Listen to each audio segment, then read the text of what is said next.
Ngayong umaga sa Pinoy MD. Sumabog at nasunog na mga kasangkapan habang nakasaksak. Naku, delikado po yan. Papaano makakaiwas sa ganitong mga aksidente? Tatagaktak ang pawis ngayong napakainit ng panahon, pero para sa mga sobra-sobra kong pagpawisan, ano nga ba ang solusyon? Ngayong tumataas ang dengue cases sa bansa, alamin kung papaano nga ba makaiiwas dito. Para sa mga gusto mag-relax, punta na sa Vegetable and Flower Farm na ito kung saan ang mga bulaklak pwede daw kainin. Kung saan yan, abangan. Happy and healthy Saturday morning sa inyo pong lahat mga kapuso, and welcome once again sa Pinoy MD. And as always, ang aming pangako bibigyan namin kayo ng mga usaping pangkalusugan na talaga hong matututunan natin sabay-sabay this morning. And of course, makakasama po natin para gabayan tayo sa mga usaping pangkalusugan ng ating resident obstetrician gynecologist na si Dr. Q. Ayan, at sasagutin niya syempre ang mga ipinadala niyo po sa aming mga katanungan sa aming Facebook page. Kaya naman stay tuned lang kayo dyan at magbabalik pa rin agad ang Pinoy. Welcome back sa Pinoy MD, and katulad ng nabanggit ko kanina, sasamahan po tayo ng ating obstetrician gynecologist na si Dr. Q para sagutin ang inyong mga katanungan via our Facebook page. Hello and good morning sa iyo, Doc Q! Good morning, Connie, at good morning sa ating mga kapuso na nakasama natin ngayong umaga. Magandang umaga sa inyong lahat. Eto na, Doc Q, puntahan na po natin ang ating unang tanong mula sa ating ka-FB. Delikado raw ba na kagaya ho niyang buntis, yung pagkakaroon ng diabetes? Mula naman yan kay Elrica Ionac. Maraming komplikasyon ang pwedeng mangyari sa isang babaeng may diabetes mellitus. Ito ay kung mangyayari ito sa first trimester na hindi nakokontrol yung blood sugar ng isang babaeng buntis, pwede siya makakaroon ng miscarriage. And during the second and the third trimester, pwedeng premature labor or premature delivery. Ang pinaka-common na komplikasyon dito ay kung saan ang isang baby ay lumaki ng hindi normal. Pag ito ay more than 4,000 grams, tinatawag natin itong macrosomia. So pag macrosomic ang isang baby, ito ang dahilan kung bakit tumataas din ang risk ng cesarean section. So kailangan pag may diabetes mellitus at hindi nakokontrol yung blood sugar, kailangan ito ay pababain sa normal levels at para ang mga komplikasyon na ito ay ating maagapan.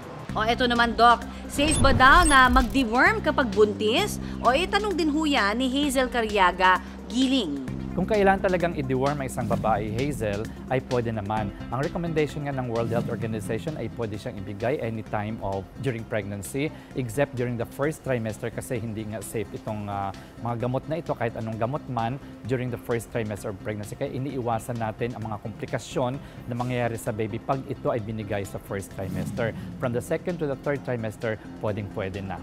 Thank you, Doc Q, at sa lahat ng mga nagpadala po sa amin ng katanungan. Pero hindi pa tayo tapos dahil when we return, baka yung tanong nyo na ang masagot namin dito sa Pinoy MD. Kaya dyan lang po kayo, magbabalik. Welcome back sa Pinoy MD, and as promised, ito kasama pa rin po natin para sagutin ang inyong mga katanungan si Dr. Q, ang ating obstetrician gynecologist. Ito na, Doc, patuloy na natin ang ating mga tanong mula sa ating mga ka-Facebook dyan.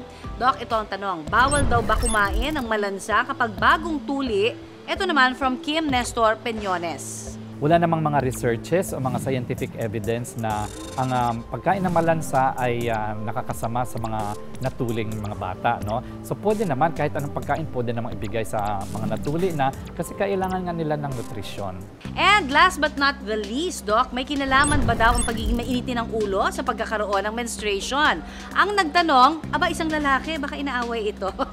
Si Darwin Obsemea. Yung pagiging mainitin ng ulo ay usual ito, no? Hindi naman siya normal, pero ito ay nakikita natin sa mga mangilang-ilang mga babae na during menstruation, sila ay medyo agitated, medyo naging irritable sila. At ito ay ma-explain natin sa mga fluctuations ng hormones tulad ng estrogen and progesterone during the menstrual cycle. Thank you so very much, Doc Q, sa pagsagot ng mga tanong ng ating mga Pinoy MD viewers. And of course, sa ating mga Pinoy MD viewers, keep them coming ha. Yung mga tanong ninyo, susubukan po nating maipasagot yan sa ating mga doktor ng bayan. Samantala, marami pa tayong pag-uusapan, kaya manatiling nakatutok dito pa rin po sa CCTV footage na ito, makikita ang isang lalaki na relax na nanonood ng TV. Habang ang babae, abala naman sa pagsa-cellphone nang bigla na lamang Ano ang pumutok at kumislap sa video? Alamin mamaya. Sa init ng panahon ngayon, sino ba naman ang hindi tatagaktak ang pawis? Ang heat index nga sa Metro Manila umaabot ng 35 degrees Celsius. Parang nasa air fryer lang daw ang peg.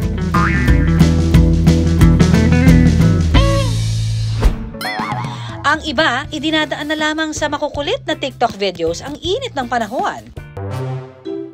Ang estudyante ngang ito, pangmalakasan ang dinalang electric fan sa klase. Pangmalakasan niya. Si kuya naman, di na raw baling walang love life basta may electric fan. Pero para sa 27-year-old na si Mano, maski tumutok pa siya sa electric fan, habang kumakain ng malamig na halo-halo, tagaktak pa rin ang kanyang pawis. Ever since bata, talagang pawisin na rin po talaga. Kasi pag naglalaro sa labas. And then, growing up, elementary, high school, sumali po sa mga organizations like dance troupe. So, during rehearsals, pawisin din po talaga. Then, nung college, in a state university, medyo limited din yung electric fans. Ayun po, manifestation na pawisin din po talaga during college and until now. Professor sa isang kolehiyo si Mano. At tuwing umaga, sa tuwing magko-commute, papunta pa lang mukha na raw siyang pauwi. Mantakin nyo naman kasi nagbibihis pa lang, naglalapot na si Mano. Lalo pa kapag naglakad na siya papuntang terminal. Hanggang sa makasakay ng jeep. Kaya pagdating sa kolehiyo, pwede na raw pigain ang long sleeves niya sa sobrang pawis. Ano ba yan, Mano? Pawisin ka na naman. Parang kararating mo lang, Sir Mano. Although it comes from na pa-joke siya. Pero in a way, alam mong may hint na pawisin ka nga talaga. Tapos napapansin na rin ng iba. Hindi nga lang strangers, kahit mga friends na din. Para magpatuyo ng pawis, nakagawian na raw ni Mano na tumutok sa aircon o electric fan. I'm sure guilty rin dito ang marami sa atin. Kasi I have 2 electric fans din. So, isa sa harap, isa sa likod. Para lang talaga maalis yung pawis, matuyo siya at the very least, bago maligo. Ayon sa dermatologist na si Dr. Criselda Rescobar Valencia, natural na nagpapawis ang isang tao dahil sa sweat gland sa kanyang balat. Paraan daw ito ng katawan natin para i-maintain ang normal body temperature. Kaya kapag mainit, mas marami tayong pawis na inilalabas. Para ma-cool down ang katawan, ika nga. Ang pagpapawis ay natural na pamamaraan ng katawan natin para palamigin ang sarili nito. So usually nagpapawis tayo sa mga parte ng katawan kagaya ng anit, ng mukha, kilikili, palad, tsaka mga talampakan. Dahil kapag nagpo-produce ng pawis ang ating balat, pag nag-evaporate yon, nagkakaroon ng cooling effect sa ating skin. Pero para sa mga kagaya ni Mano na nakakaranas ng excessive sweating, posibleng mayroon silang tinatawag na hyperhidrosis. Normal naman or talagang common naman na nagpapawis tayo kapag mainit yung panahon or kapag kinakabahan tayo. Pero kapag sobra-sobra yung response natin to those factors or kapag nagpapawis ka kahit wala yung mga factors na yun yung tinatawag natin na hyperhidrosis. So, pwedeng example would be, kunwari, nakikita mo talaga na tumutulo yung pawis sa palad mo or nafe-feel mo talaga na tumutulo yung pawis sa kilikili. Minsan, yung mga pasyente natin, hindi sila makahawak ng ballpen or hindi nila mabuksan yung pinto kasi sobrang madulas dahil nga sa sobrang pawis. Kung tutuusin, wala naman daw masamang dulot sa kalusugan ng hyperhidrosis.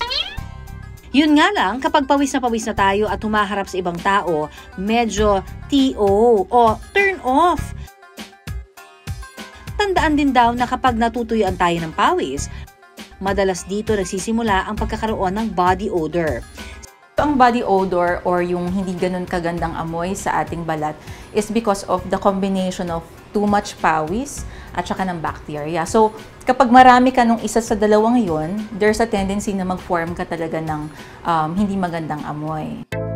Speaking of pagpapatuyo ng pawis, ang pagtutok sa aircon o electric fan gaya ng ginagawa ni Mano, Safe ba o totoong pwedeng pagmula ng pulmonya? Oo nga, ako rin kahit nung bata ako, naririnig ko din sa mga magulang ko. Pero hindi totoo na nagkakapulmonya kapag tumapat tayo sa aircon or sa electric fan kapag pawis. Iba yung maraming ibang rason para magkaroon ng pulmonya. Ang isa pang nakagawian ng marami, ang paglalagay ng sandamakmak na baby powder para daw hindi basta-basta pawisan. Maisasuggest mo ba yan, doktora? Ang powder or pulbos, hindi talaga siya nakakapagpatigil ng pagpapawis. It's more of for absorption ng pawis para lang din hindi siya, alam mo, hindi malagkit yung pakiramdam. Pero to say na nakakapagtigil siya ng pawis, hindi siya totoo. It's more for absorption.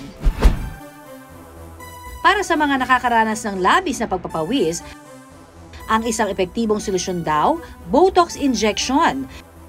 Nakakatulong daw ito para mabawasan ang pagka-active ng sweat glands. Mayroon na nga rin daw ng mga oral medication para sa mga may hyperhidrosis. At syempre, ang simpleng paglalagay ng deodorant, malaki rin ang maitutulong. Pero kapag ganitong napakainit talaga ng panahon, ang higit na dapat daw nating bantayan ay ang dehydration. Kung maaari, huwag nang lumabas kapag tirik ang araw.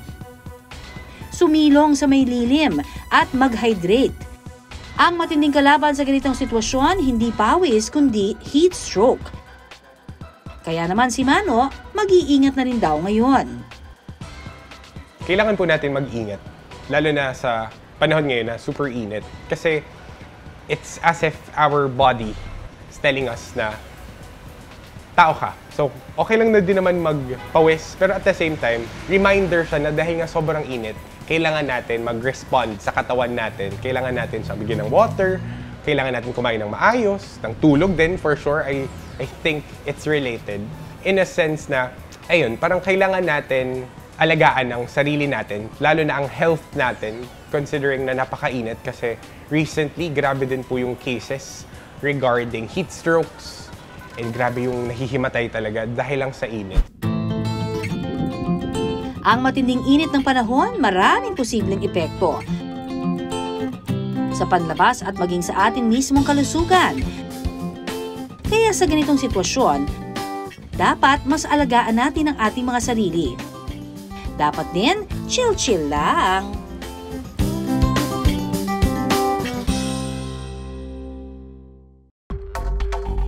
Ngayong tumataas sa mga kaso ng dengue sa bansa, kanya-kanyang diskarte para makaiwas sa dengue.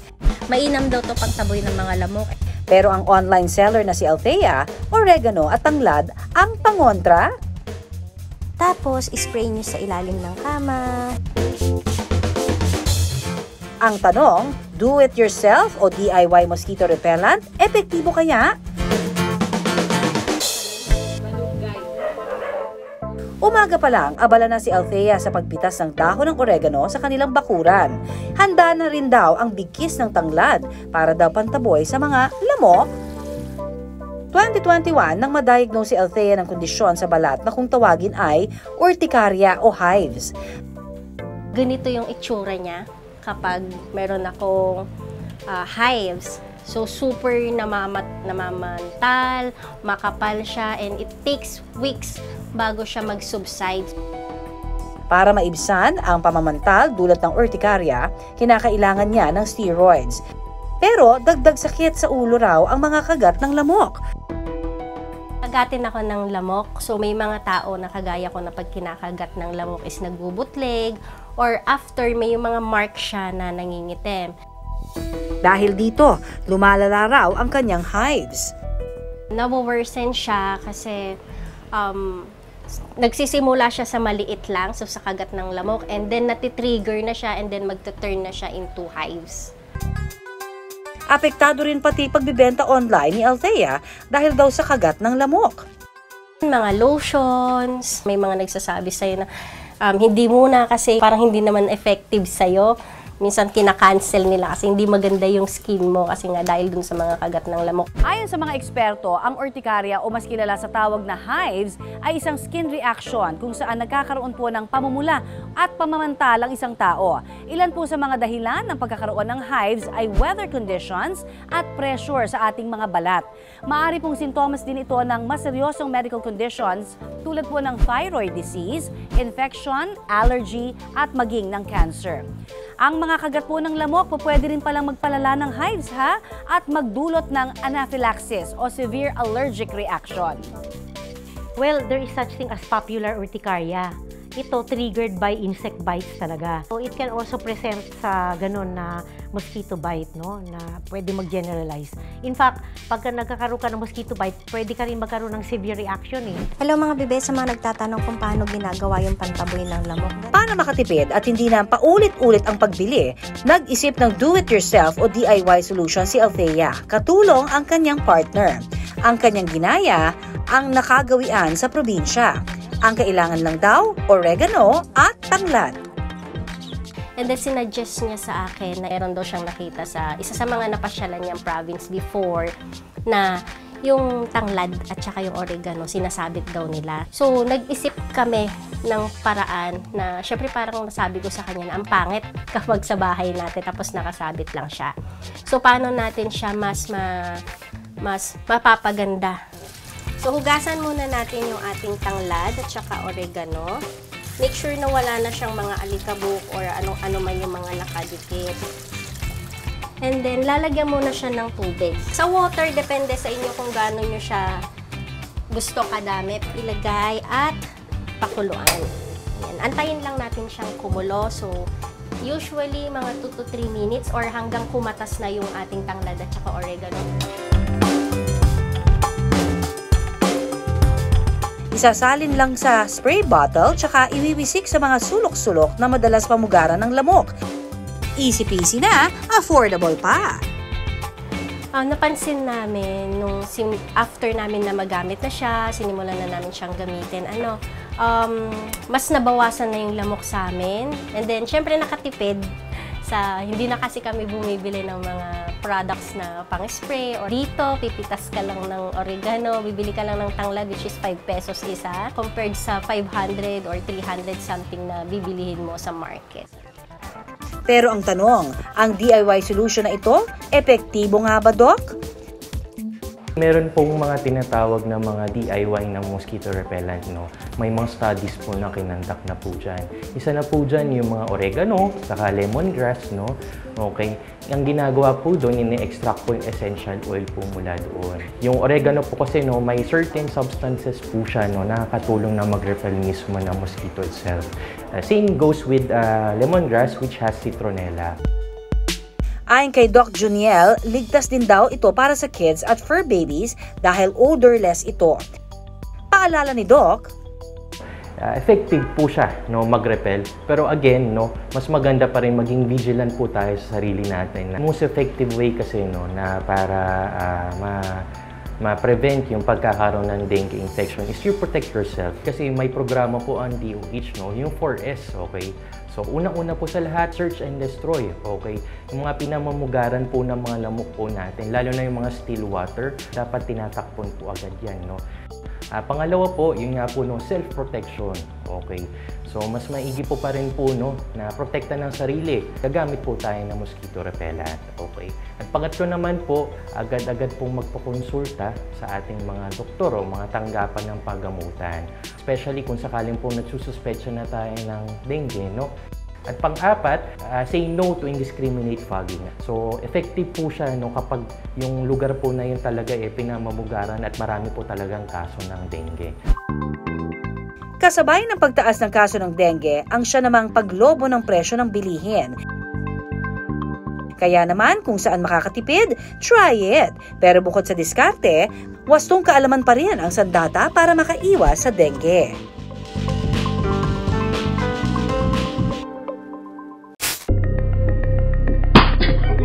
Sa CCTV footage na ito pumutok at kumislap ang nakasaksak na cellphone charger. Napasigaw at agad na napatayo sa gulat ang babae. Nang suriin kung ano ang pumutok, charger pala ito ng cellphone ng kanilang anak na nabili raw nito sa kanyang kaibigan. Hinala ng mag-asawa, pumutok daw ito dahil sa init ng panahon. Pero ayon sa Bureau of Fire Protection, hindi maisisisi sa init ng panahon ang pagputok ng cellphone charger sa video. Ang mas posible pa nga raw na dahilan, malamang dahil na-overcharge siya. Isang possibility din na gumamit tayo ng substandard na mga charger or yung mga fake chargers. Ang mga peking cellphone charger kasi kadalasan hindi dumaraan sa quality control, kaya posibleng mahina ang kalidad. Ibig sabihin, uminit lang ng kaunti, pwede na itong sumabog gaya ng nangyari sa video. Kadalasan, bago pumutok, makakaamoy daw muna ng amoy sunog. Gaya sa naranasan ng mag-asawang Pamela at Vladimir. Nagkukwentuhan kami ng asawa ko at asawa ko, nag-uusap kami. Tapos may naamoy yung mother ko na amoy sunog na kuryente. Nang hanapin daw nila ang pinanggagalingan ng amoy, nakita nila na lumobo at umuusok na ang kordon ng kanilang rice cooker. May nasusunog na saksakan na. Nakita ko kasi nagbubbles na yung saksakan niya. Kasi may gawa ko sa mother ko na papatay yung main switch ng kuryente. Mabuti na lang at hindi raw pumutok o nasunog ng tuluyan ang rice cooker. Dahil kung hindi, baka damay pa ang buong bahay nila. Tingin ko hindi siya sa rice cooker nang nagsimula eh.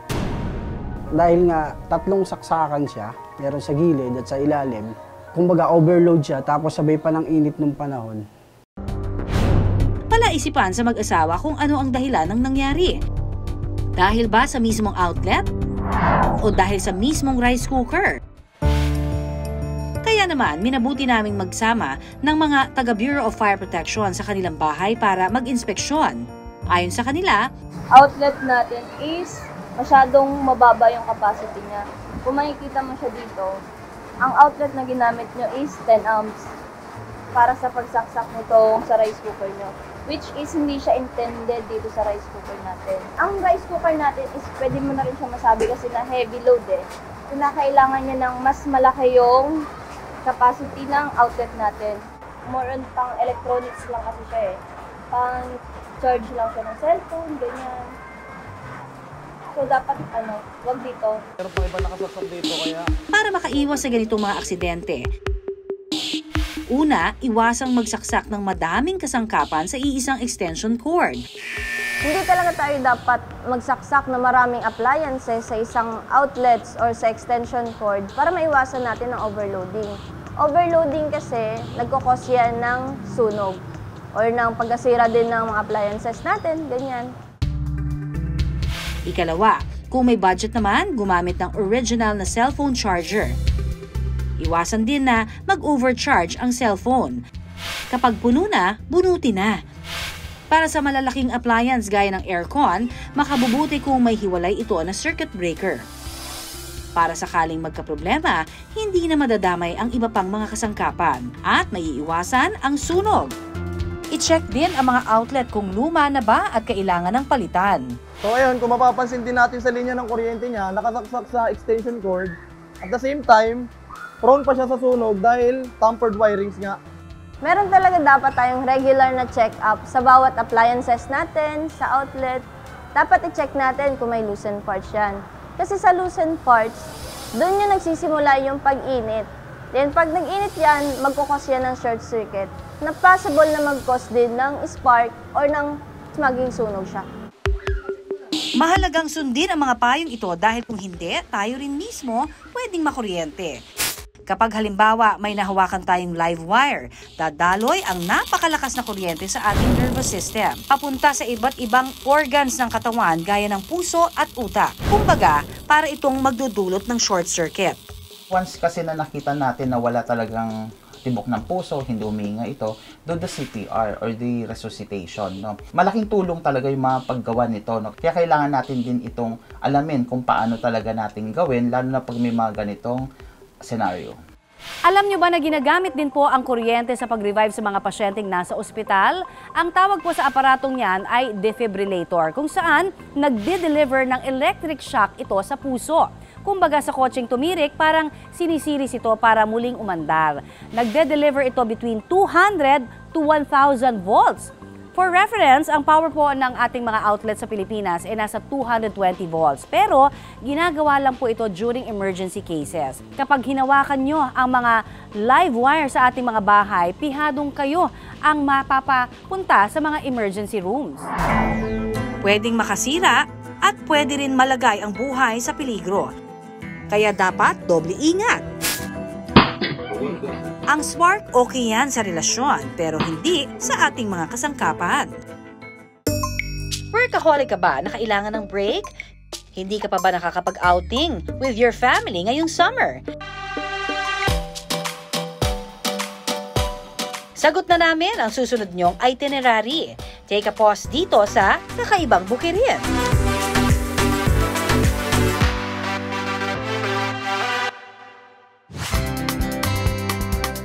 Ang flower at vegetable farm na ito sa Lucban, Quezon, dinarayo. E papaano ba naman kasi? Sa ganda ng tanawin, para ka raw nasa loob ng isang painting. Inspired po sa painting ni Fernando Amorsolo. Yung typical scenery is rice fields, may bahay kubo, at may bundok sa background. Ang bida sa pasyalang ito, ang kanilang flower meadow. Dito nakatanim ang dilaw, pula, at kulay rosas na mga bulaklak. Pero ang mga bulaklak dito, hindi lang basta makulay at maganda sa paningin. Nakakain din.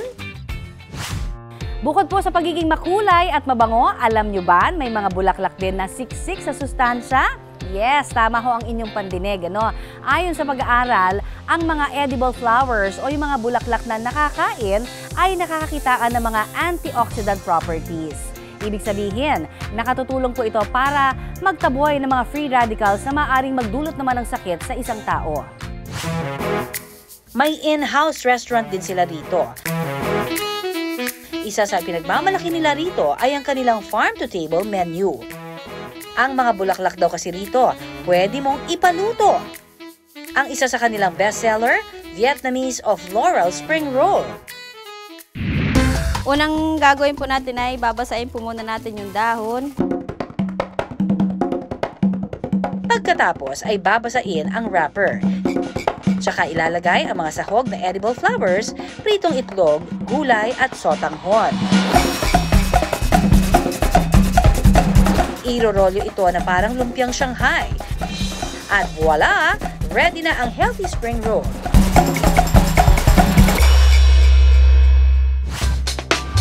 Masarap po. Yung mga gulay po, lasang-lasa. Lalo na po yung sauce. Yung mga edible flowers po, lasang gulay lang din po siya.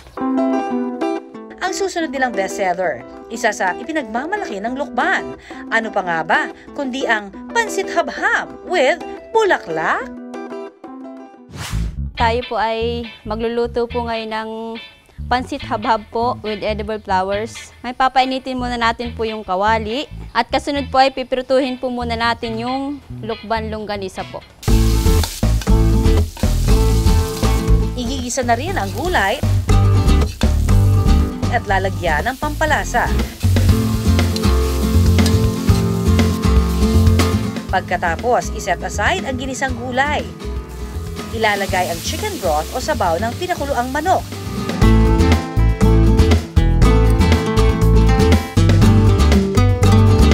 Tsaka ilalaga ang mga gulay at pansit habhab. Kapag lumambot na ang pansit, ready to serve na!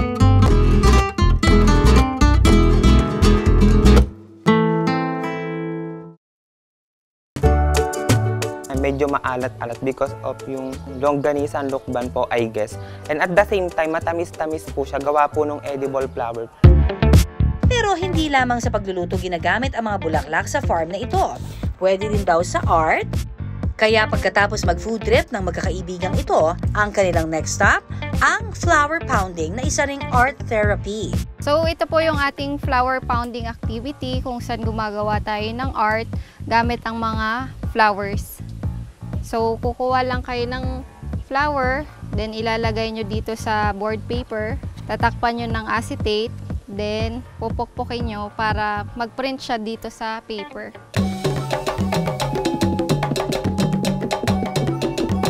Sa halagang 150 pesos, pwede mo nang matry ang kanilang flour pounding. Ang activity na ito tiyak na ma-enjoy din ng mga kids and kids at heart.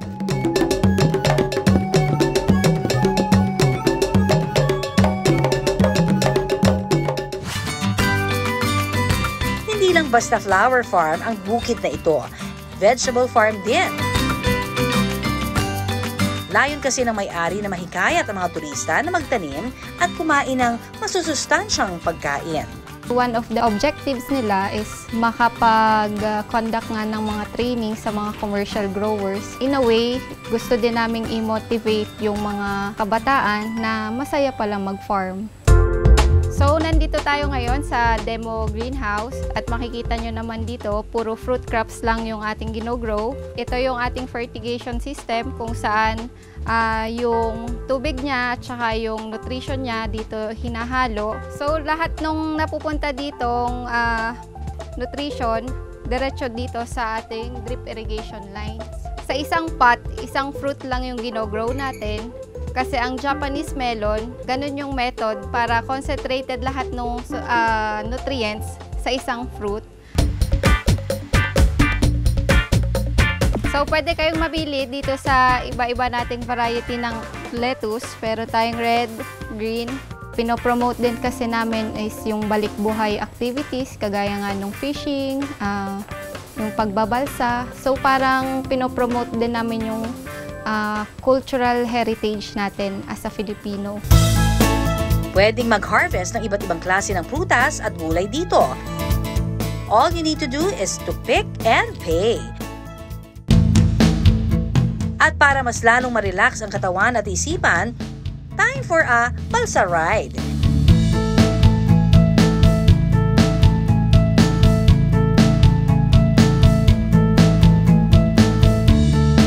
Ang lahat ng activities dito sa farm, pwedeng subukan sa halagang 120 hanggang 150 pesos na may kasama pang libreng lettuce at iba pang herbs.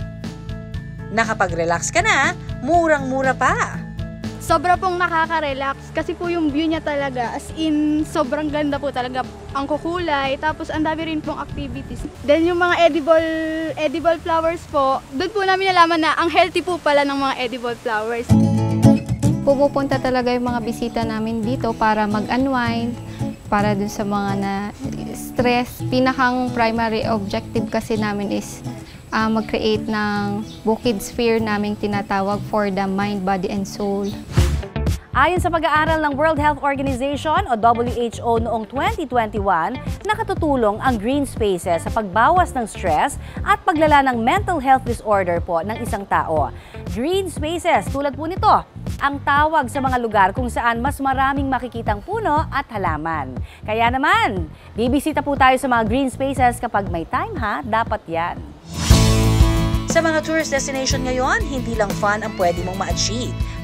Pwede na ring maki-one with nature para ang peace of mind ay sure na sure.